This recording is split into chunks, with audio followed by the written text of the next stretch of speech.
not one, Right. you know, And correction comes to those that he loves. that he loves, man. Like be weary when nothing's happening. My God. Right? When nobody can say nothing to you. When nobody can say nothing, and you just left to your own vices and into your own thoughts, and there's nobody in the mix, then that's like, okay, now this is alarming here, because now I've truly been isolated, and in isolation is where, you know, the enemy will have his day.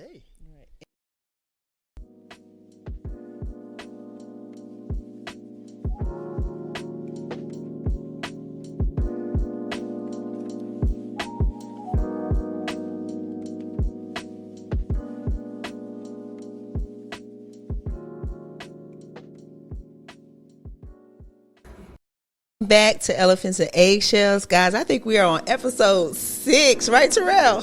We're on episode 6. Episode 6. Wow. And we've been enjoying the conversations on screen and off screen. And y'all know how we do. We jump right in. Today is no different. We got our sound engineer in the room. Mr. Terrell is here. We have some special guests in the building off to the side. Miss Kia Martin, Terrell's wife. And we have missionary Tia Blastegame in the building as well. But on the couch today, we have the one, the only, one of my favorite teachers here in the upstate, Pastor Jermaine Connlley is in the building. Thank you for joining me, sir. Thank you for the invitation. Yes. Listen, I appreciate it. I love your teaching. I love your love for the word. I love your love for the people. And I'm so grateful to have you here today. We're going to be talking about church leadership and accountability, and I couldn't think of a better steward of this conversation than Pastor Connlley. His heart is pure, his love is real, and I trust his judgment and his perspective, so I wanted to share it with you all. I got to, my goodness. But tell us about yourself, Pastor Jermaine. Let the people know who you are, where you're from, your call to ministry, and all of those good things. Yeah, so born and raised Greenwood, South Carolina. That's about an hour south of Greenville. My goodness, walking with the Lord will make 20 years. This upcoming February. We'll make 20 years of that, and man, that just hit me as I'm sitting here thinking about that. Wow.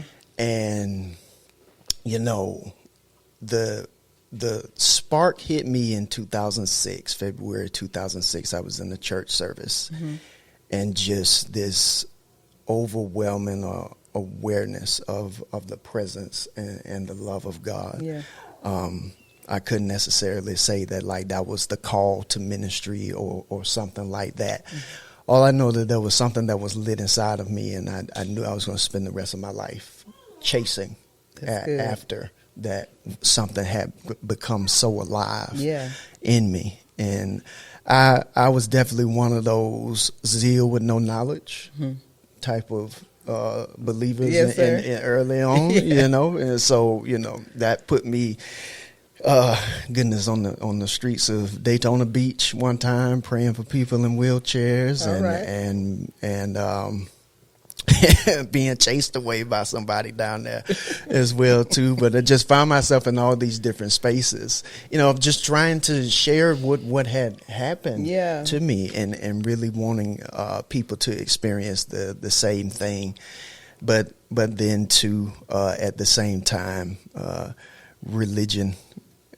Grabbed a hold of me, and things that are not necessarily tenets of our faith and what makes what we subscribe to, what it is in terms of what we believe, started getting added in the mix. And so when those things start to get added in the mix, then the water start to become muddied and everything like that. But the Lord still in his grace and in his goodness still led my life in the way that he did. And that leads to going to Bible college. And it's kind of just a fun fact about me that many people don't know. I did go to school in Columbia, South Carolina, Columbia International University. I went there as well. Yeah? Yes, sir. Come on. RCIU. 2012. Come on here. 2012. So graduated from there. And met my wife Ashley. We were attending church together back in 2010. Going into 2011, we've been married 12 years in February. All right. Shout out Pastor Ashley. So yeah, the love of my life. Oh my goodness, like that woman was built for me, and the saying holds true. The scripture holds true that he who finds a wife, Terrell, I know you with me on this. He who finds a wife finds a good thing and obtains favor from the Lord. Amen. And my goodness, like she. Amazing mother to our children, amazing wife to me, keeps me grounded when I get too much in my head, when I'm questioning things in the world, my own thoughts, questioning scriptures. My God, we just have good conversations to be able to. Or the space that we built and the life that we built together, good conversations. Of course, we had to work, toward that and developing our communication over the years. But yeah, so we met 2010, dated for 3 years, got married 2014. When we got married, we immediately pretty much launched in the ministry together. Got our first assignment with the church that we were part of to become campus pastors. So that put us in the Florence area of South Carolina, and we were down there for a few years, and series of decisions, in the leadership of that church caused us to come back to the upstate for a season, then went back to Florence and launched a church that we were lead pastors of, and did that for about 3 years before feeling the call to return back to this area to help some ministry leaders that we knew at that time. And so, I have spent a good bit of time in the church leadership world and in that sort of decision-making space, if you will, in terms of like decisions that are going to impact people. I believe, some of those decisions were good decisions and God-inspired decisions, but I would be remiss if I sat here and said that all those decisions, help us, Lord, were the best decisions and whatnot. But that's why I appreciate this conversation. I know we're going to talk about the accountability aspect and holding leaders accountable, but I just want to bring the preface, before we really launch into it, that, I'm going to come from the angle of both. That, there were some that I made and that got pushed back, but I really felt like was from the Lord and we kept moving with it. But then there were others that, like, if I could get a do-over, I would. I would do it. I would do it over again because, that one, as I look at it, it's like, that didn't land like it needed to, and what I said was of God, was me. Yeah, and I think that's a general conversation, even as we explore church hurt with a lot of other people, or just church experiences in general.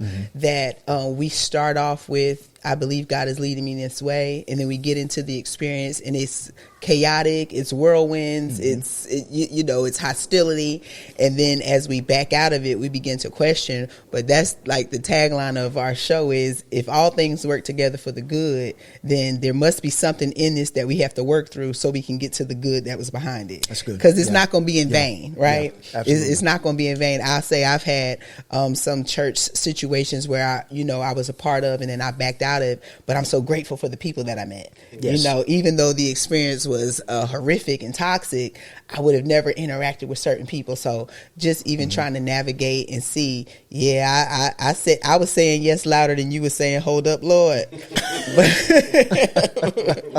But I'm still grateful for what you allowed me to gain in the season, even though I had a lot of lessons to learn through the season.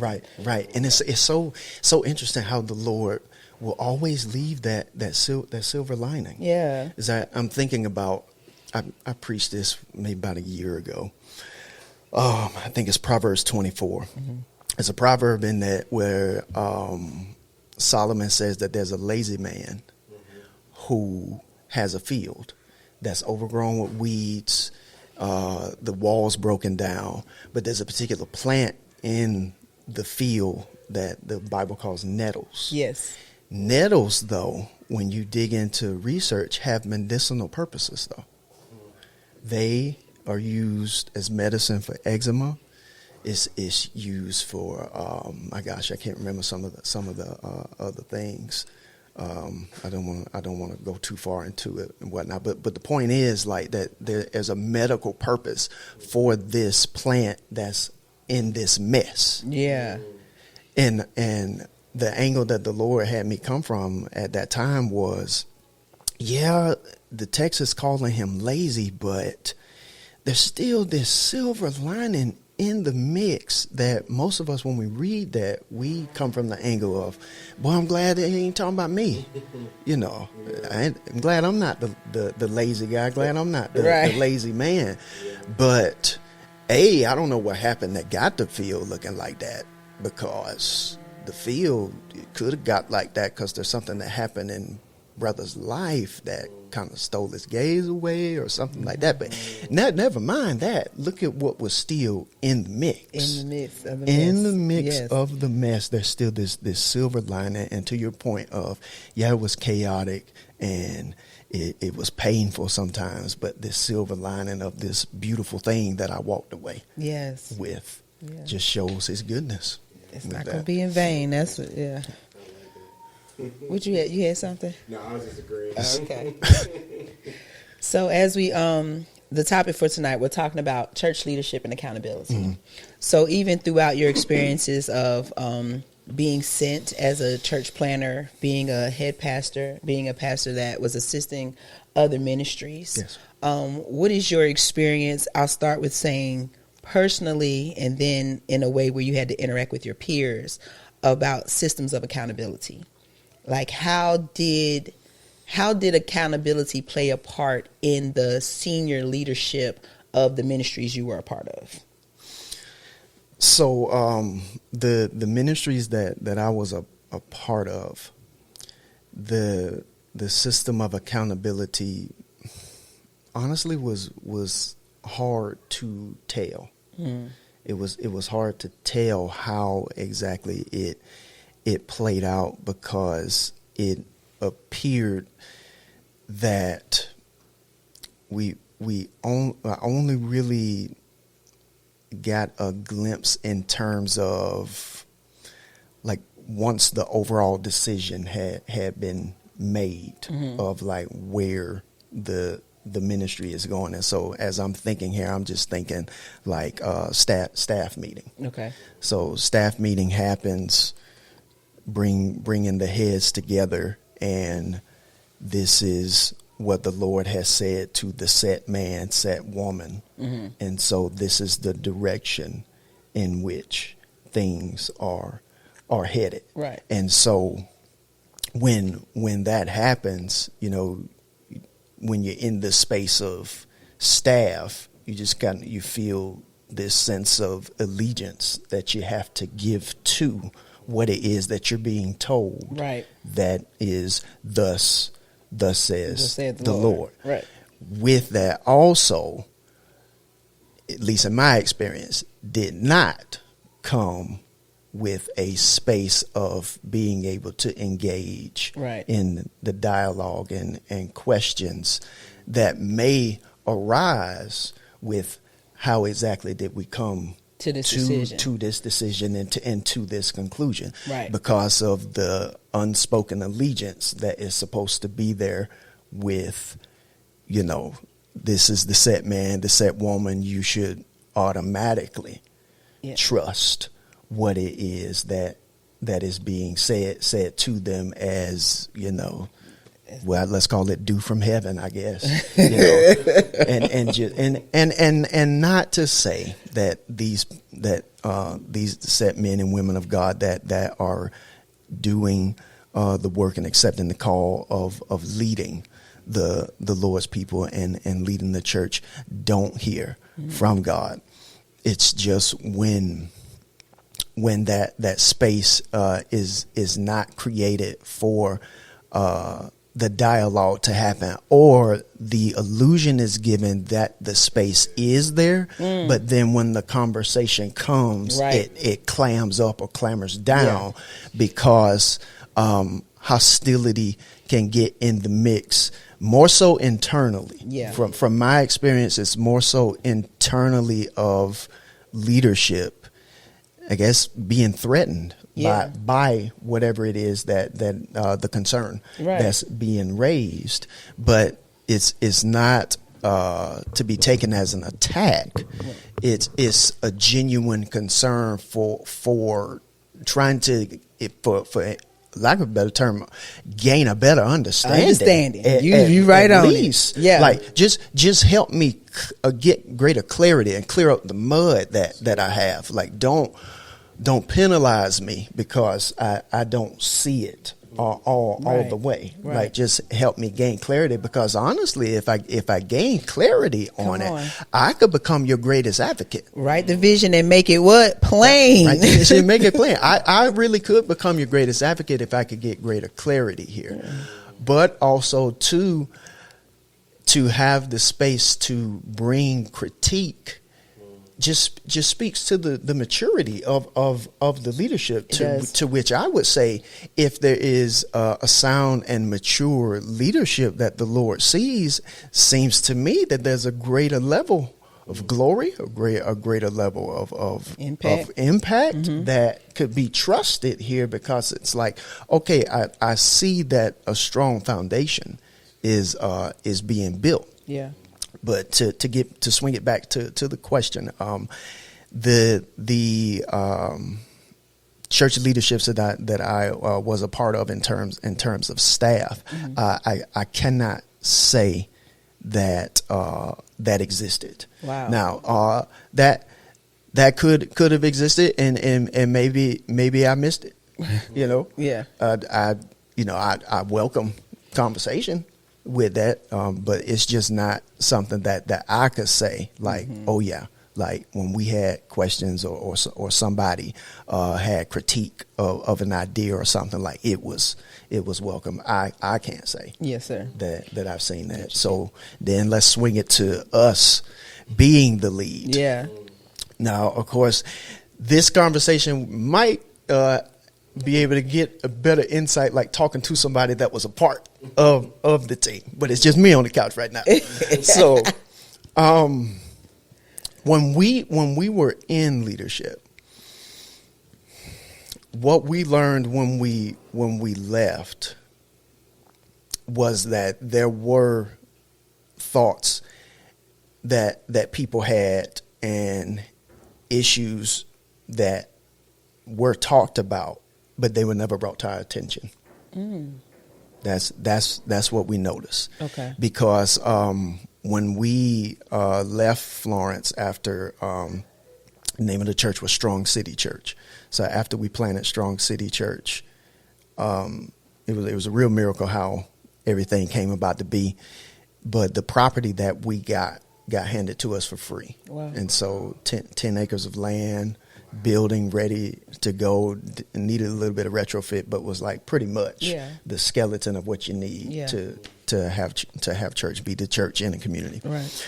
And we handed it over to another ministry, but we handing it over to another ministry because we just felt genuine connection with the leaders of that ministry and everything. Those who were with us as Strong City, a lot of them did not like that selection. Okay. Because they felt like it was something that just kind of came all of a sudden and sideswiped. Now, I don't want to take the time on the couch to go through the whole story, just trying to give the snapshots. Yes, sir. But what we did was we stuck around, I want to say like a month and a half before like the official changeover to, in our mind, work out the transition and everything. And in that, we open ourselves to sit down with everybody and give them a chance to express and ventilate their heart with us.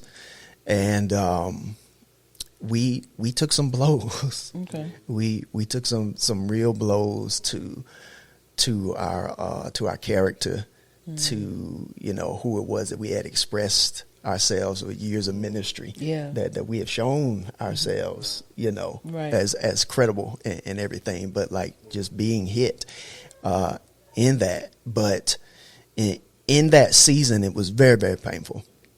But as I'm looking back at it now, here today, that's the part what I started with of saying, like, perhaps there's something that could have been done better there. And I think that me being able to walk away with a greater heart for the people of God, and in particular those people, even the ones that said just some of the most hurtful things about me and Ashley, you know, still being able to have that heart toward them like that, I think is the heart that church leaders need to be able to have, to give space for these conversations to be able to take place, so that the people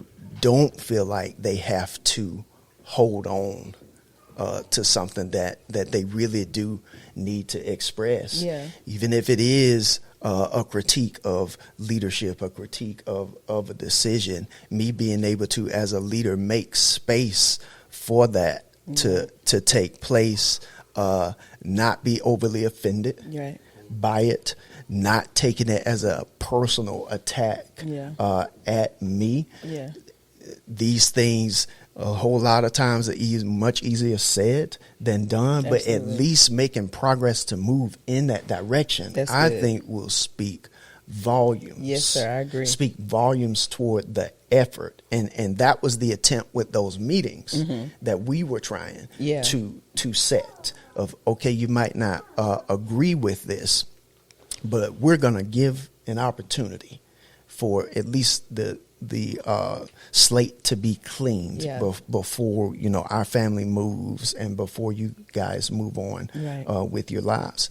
Now, mind you, that church is thriving. Wow. That we gave. That we handed the ministry over to. Thriving. The pastors were prophets from South Africa. Okay. And they just recently did another stint in South Africa and have come back. We still keep up with them periodically and just check in on them. But seeing the thrivingness of that ministry and what is happening in that community, we look at it and we're like, you know, thank you, Lord, for allowing us to be able to make that decision. Although it was painful from a church leadership standpoint, though it hurt. And it was painful, but we did our best to try and bring, I guess, as I'm thinking about the word accountability, I think a lot of the people, they wanted to be in the mix of the decision. Like we're deciding that you can't do that. But then that's a little bit of a different conversation, because we do have to have some sense of trust that these individuals are the ones that are called to lead this space and lead this church. But at the same time, there does need to be that space created to where the meeting of the minds, you will. There's a business term for what think tank or something like that. Think tank, round table. Yes, think tank, round table. That kind of thing, to where, you know, all ideas can get thrown out there, or one idea gets thrown out, and it's like, okay, critique it. Why won't this work? Or why will this work? You know, and given that kind of space. But then at the end of the day, said man of God, said woman of God, whoever it is, like the decision gets made of, hey, this is where we feel like the Lord is leading, or this is what we feel like the Lord is telling us to pull back, you know, that kind of thing. Sorry, I feel like that was a little bit of a ramble. No, it was great. Okay. Because I think, like what you said about asking for understanding, sometimes, you know, the staff, they don't have the perspective, the vision, the forward thinking that the leaders have. And so if I'm seeing it from my limited perspective and I develop questions, if I'm given the space to ask them, you may be able to broaden my horizon. You may be able to tell me about things I didn't consider in the decision. You know, some of us, we rent payers. We don't know nothing about no mortgage. So if I'm questioning why you're doing it this way, but I've never had a mortgage, I've never owned a business, you know, so, and then, but if I if I voice a frustration, you can bring me back to ground zero and say, hey, did you consider this? Did you consider that? It's like, oh, no, I didn't. Okay, well, you just matured me. You just broadened my horizon. Right. And in that, especially in the way it gets communicated in the space we're allowed to talk, I can trust you more because you're not here to just push your agenda. Yes. You're actually here to bring us up as a people. You know, not just you. It looks like everybody gets to elevate with the decision. Everybody gets to feed off of what we're building here. Not just, well, if we say is this, that's what it is. And don't question it, because then you make me feel small. But you chose me to be a part of your staff. So it's like this conflict thing that I have going on internally. It's like, well, why am I here? Am I just a worker bee? Or do you value what I bring to the table, right? Right. Because the Lord had to tell me a little while ago, just because you're the authority doesn't mean you're the expert. You're the authority because I've given you the gift to steward the experts. But I'm bringing you experts in areas that you're not an expert in. So welcome what they have to say. Right. And as the authority, execute and initiate it in the way that's going to be excellence to the glory of my name. But don't think you to know it all. And I'm that's like, good. Okay, Lord. And that was, never being in a church leadership position like that, but just in, professional areas and things like that, being open to hear.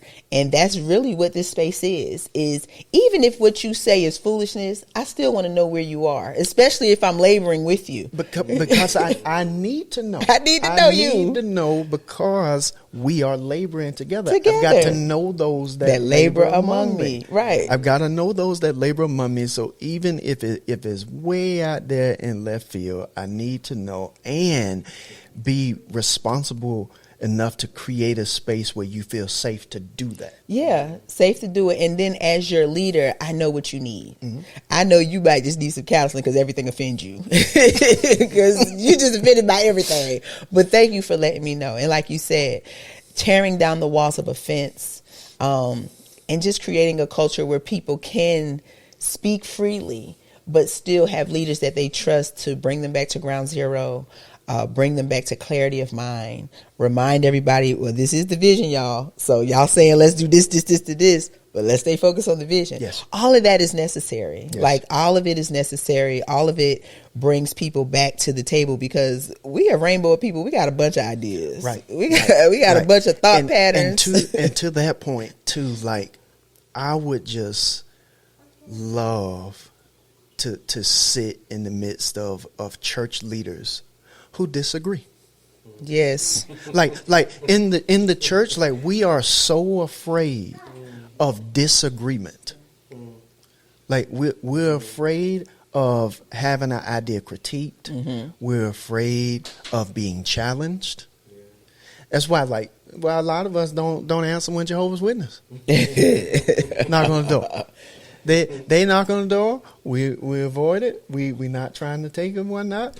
And back to my zeal, but knowledge was rising at this point, right? So zeal, but knowledge is rising. This is our first ministry assignment.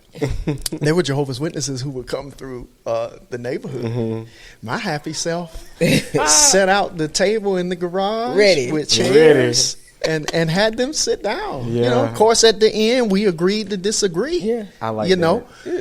But I wanted to have the conversation because I was like, what are y'all saying exactly? Yeah, this is what I'm saying. What are you saying? Like so we can see where it is that we're at. Now, mind you, that's not a church staff space and whatnot. But the point is, it paints a good picture. Don't be afraid of disagreement. Right. Like even the word argument, that's a legal term. Yes. That's not, fussing is one thing. And argument, I teach my children this. This is just presenting your case. Right. Isaiah said to do that. I think it's like Isaiah 41. Present your case and bring forth your strong reason, my God. Says the Lord.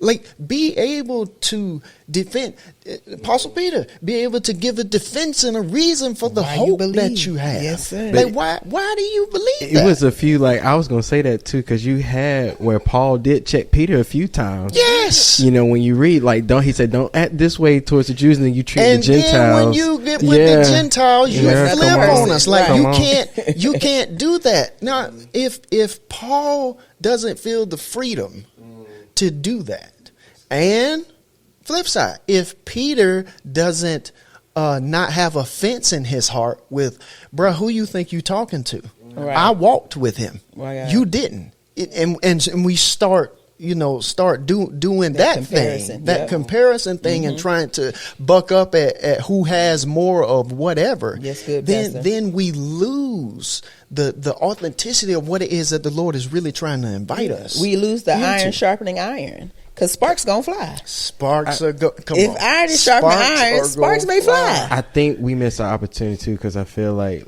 Holy Spirit is showing me, like, even when Peter when Jesus said, I gotta go away, Peter's like, no, you're not going nowhere, and Jesus rebuked him. Yes. But there was still something in that rebuke where Peter was still able to go out and still give good news. Yes. He was still used to preach the gospel. He was still part of the Acts church. He was still healing people. So it's a danger if we put ourselves on that pedestal where we feel like, nobody can say nothing. Can't say nothing to me. Yeah. But still, Peter was still effective, even though Jesus checked him. And the thing is, Jesus didn't resist him neither. Right. He didn't say, "Oh, I'm gonna check you," then get up my face. Like, no, he was still part of the inner circle. Right. With Christ. He didn't shut him down. He didn't shut him down. Yeah. And he called him Satan. He said, "Get behind me, Satan." But like you said, he was still welcomed in. He was still, with loving kindness have I drawn you. It wasn't like a complete disconnect. Because I feel like in the space of church, our acceptance to God gets affected by how we think people accept us or see us or receive us or correct us or don't correct us. It's like, if I'm being corrected, I must not be accepted. And it's like, it's not that deep. We're imperfect. Yeah. There are none righteous, no, not one. Right. And correction comes to those that he loves. That he loves, man. Like, be weary when nothing's happening. My God. Right? When nobody can say nothing to you. When nobody can say nothing, and you just left to your own vices and to your own thoughts, and there's nobody in the mix, then that's like, okay, now this is alarming here, because now I've truly been isolated, and in isolation is where the enemy will have his day. Right. And to that point, go ahead, Terrell. No, you good. I'm sorry. I'm just having stuff come to me. I think what can happen in the body of Christ, if we haven't seen, because I love the way, Jermaine, you said, like, argument is a legal term. And I think it's when you change your perspective on and look at it in that sense, this is actually helpful. Yes. But for somebody, just have a little transparent moment, I haven't always seen arguments as a helpful thing. So if I'm coming into the body and it's these things going on, I may be afraid, right, or I may come, bashing, hard. And I think maybe people kind of deal with it. Like, we don't know how to, in a healthy way, how to have disagreements and how to handle healthy conflict. And so we get this, don't nobody know how to do it right. So we internalize a lot. Or like we were saying last week, people are talking about stuff, but they're only going to select, and there's not a healthy outlet or healthy way of view of how we can have arguments, hard conversations. But we lead in courage. Like, going back to that Peter thing, Jesus didn't cast him out. He was still part. Like, it's a way that we can have these disagreements, but we still got to be effective for the kingdom together. Yeah. Sorry. That was just my list. No, that was really good. I thank you for bringing that full circle. I was going to ask, in your spaces where you were serving as a leader or even the leader yourself, did you see the accountability from, if I'm a senior pastor, did you see who your senior pastors were accountable to? Like, was that a thing that you knew? Like, you knew these pastors that I'm serving under answer to Bishop so-and-so, Apostle, what's his name? Like, was that a thing? Or was there a cap in, I guess, the hierarchy of accountability? Am I making sense? Yeah. So was it a mystery, like who they answer to? Yeah. No. I could say that I knew, at least in name, who it was that they said that they were accountable to. One ministry, I could say I did see it play out. Okay. I would see it play out because he would make it known in his messages when he would would preach or address the congregation. Like it was a regular part of his vocabulary. That's good. Of, that this is a father in my life. There was a few times where he talked about being checked on things that he thought wasn't right when he went through counseling and the or at least it was a healing ministry that he went to at the time when there was a situation going on with his family, and the woman of God who was overseeing that ministry, when she checked him on some things, like he would make that a regular part of his vocabulary. And there were other ministries where it was only in name, because I would sit there listening to them, wondering if this is true. What are they saying to you? Right. For you to continue to go down this route. Right. And to see this as the correct way to go about leading. Yeah. I would just have questions. I'm like, is this just a name dropping thing? Right. Or like, is it not really worth it to even really call them that? Because they kind of doing you a disservice. Yeah. Kind of thing, So it was kind of a both and. Okay. And you yourself were, did you have people that you held yourself accountable to, you and Pastor Ashley? During our pastoral stint, we did. Yeah. We had a board of overseers. That's good. That we held ourselves accountable to in terms of major financial decisions. Okay. Just the day to day. That was something that we handled. Right. Our congregation was fairly small, and so that was something that we handled on our own. But like any type of major purchase, major move, we brought in those three overseers and made them aware of what we were looking to do, and the costs that it would take, and everything like that. They set my salary when we needed that done and stuff. As it stands now, I have people in my life that I do reach out to, in particular, just as I am exploring things in the scriptures and looking at viewpoints that I once held that now I'm starting to question, just things like that. Absolutely. I have people that I bring into my life. In fact, I was was in a bit of a sparring with one of them on Facebook, but it's good because it goes back to that being able to bring your argument, that kind of space and that kind of thing. And I think even with those that we submit ourselves to in terms of Mm-hmm. spiritual oversight, being able to kind of have those wrestling matches, if you will, is a healthy thing. Absolutely. Not in terms of like trying to buck up at everything that you suggest to me, because then I have to ask the question, well, why did I even put you in this space in my life? And why do I call you this spiritual father, spiritual mother, whatever the term it is we're going to use, if I'm going to just buck up at everything that you say. But again, having that space to be able to express concern, thought, critique, whatever it is might be, is a good thing. Yeah. So to swing back to the answer, I do have that looking to gain more. I could certainly utilize that to a greater degree. Yeah. In my life personally, I know a lot of people view me in that light for them, but myself too. I could use that greater. Yeah. And I think that a lot of people are actually leaning more into making sure they're being held accountable and making sure they're in communities that are healthy and can give healthy feedback. Whereas before, everyone was kind of isolated and separated, wanted to improve their self, prove their maturity without the input of someone else.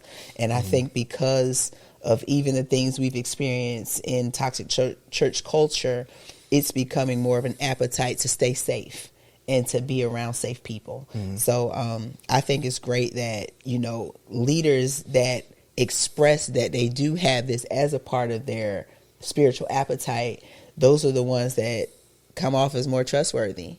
And it's not just in word, it's in action, it's in presence, right? You're not just name dropping, you're actually, interacting with these people. These are real people that are really a part of your life. I think that's something that believers, especially new believers and even now older ones, are looking for.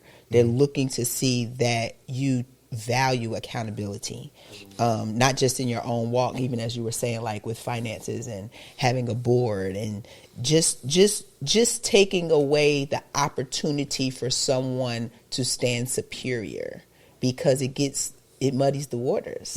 Like you said, it muddies the waters where you go into this pledge of allegiance energy, and it's like, I don't know. I don't know if I should pledge allegiance to you, because I have a hard ain't time nobody even checking saying I pledge allegiance to the flag. The pH, right? Who's checking the pH balance of this water? It seems toxic. I'm just nervous, but okay. How much time we got, Terrell? What we doing on time? Yeah, 40 minutes. Okay, we're not gonna hold the people long. I usually don't. I try to make this a car ride podcast where you can listen to it on your way to work. Car ride. A car ride podcast.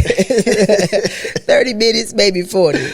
But just to bring it home, how do you think, if I was a new believer coming into a church setting, because I do believe God wants us in communities and connected in spaces where we're honoring his body as his bride, what should I look for in a church as it relates to accountability? Is this something that should be expressed clearly? Like, hey, if I'm in leadership or if I'm serving, this is our system of handling hard conversations. Is that something that you believe churches should have outright? Or should it continue to be this unspoken entity in the church where we don't know how to or where to go to handle arguments, disagreements, differences of perspective, hard conversations, anything? What would you say, moving forward in church culture, we should be looking for as it relates to accountability? Man, you ask amazing questions, by the way. I just need to put that out there. In terms of a new believer, I think that it just starts with relationship development. So if you have found a church that you want to connect with, I believe that as you build genuine relationships, so this is the person that you sat next to, this is those who are identified as leadership in the church. As those relationships start to get developed, you should start to be able to catch a wind of what accountability feels like here in this church, right, and everything. And so, as you are engaged in the culture long enough, there should be a situation of some kind that comes right to where I'm gonna get to see now what accountability looks like, right here, yes, kind of thing. And so then that speaks to if I am, a leader within a church, or the overseeing leader of the church, the pastor, I'm thinking about with our accountability structure of empowering those who are my team, that, hey, this is where we're at. We come with open hearts, or we're open minded, whatever the language is that right, I'm letting them know that, like, this is who it is that we are from the accountability standpoint, so that you guys can help communicate that with those that you might get to first before me. Yeah. And so I think that when it comes to the new believer, their main focus needs to be that relationship development, and in time you're going to get to see right, the accountability space, or unfortunately the lack thereof. And whenever you see one or the other, now we got a decision that we need to make. Is this the community that I need to continue to be with, or do I need to find myself elsewhere? Now, in light of this entire conversation, we hope that leaders hear this, lay leaders, elders, senior leaders, are hearing this, and it's sparking something in our hearts, sparking something in our spirits to start engaging more in these conversations and taking an honest, accurate assessment of the houses of worship that we attend, and say, and not necessarily trying to cover for them, but an objective view of what is the accountability structure around here. I don't know. Let me go ask. Or I do know. This is what it is. It's healthy. It's not healthy. It's up. It's down. It needs tweaking. Just being able to have such a conversation, come to conclusions, and being able to move forward from there, because in the day that we can no longer have dialogue and have conversation, it's a dangerous day. My God.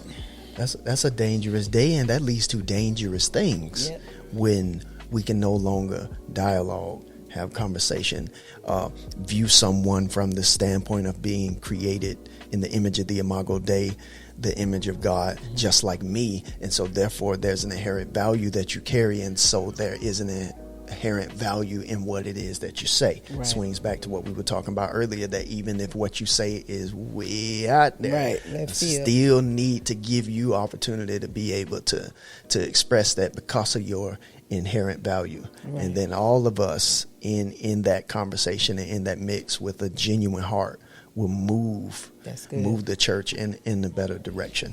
Do they have they don't have like the anonymous boxes no more where you can write